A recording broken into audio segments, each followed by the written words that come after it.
નમસ્કાર વહાલા વિદ્યાર્થી મિત્રો, સ્વાગત છે તમારું તમારી પોતાની યુટ્યુબ ચેનલમાં.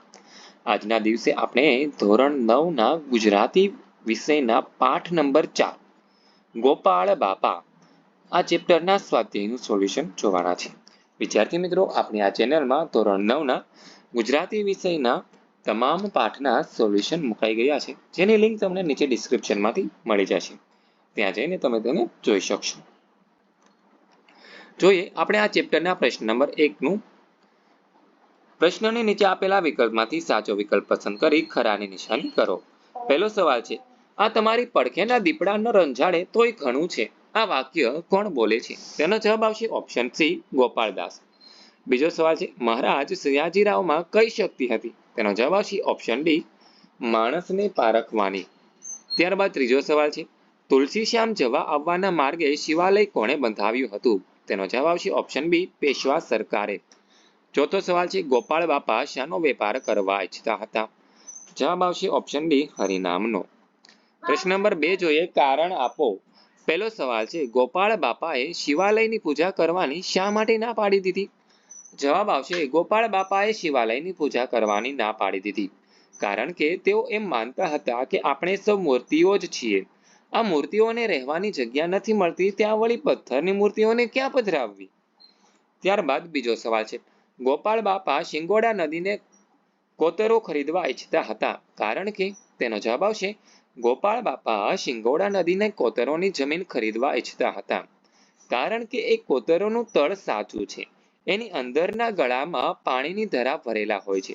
ગમે તે 8 હાથ સુધી ખોદતા જ પાણી નીકળે છે. આ જમીન વિશેષ પ્રકારની છે.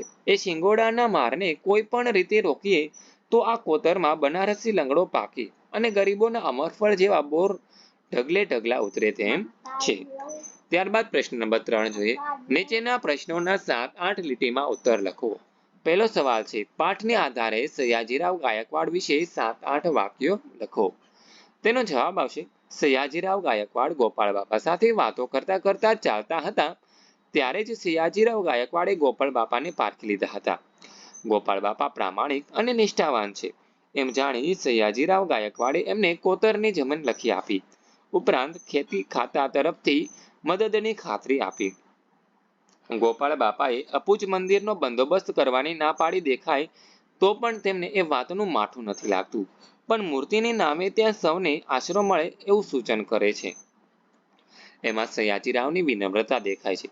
વળી સયાજીરાવને ગોપાળ બાપાના ગુરુ માંડણ ભગત વિશે જણાવવાનું કુતૂહલ જાગે છે. માંડણ ભગતનું ઉમદા ચરિત્ર જાણીને સયાજીરાવ ગાયકવાડ વાહ બોલી ઉઠે છે.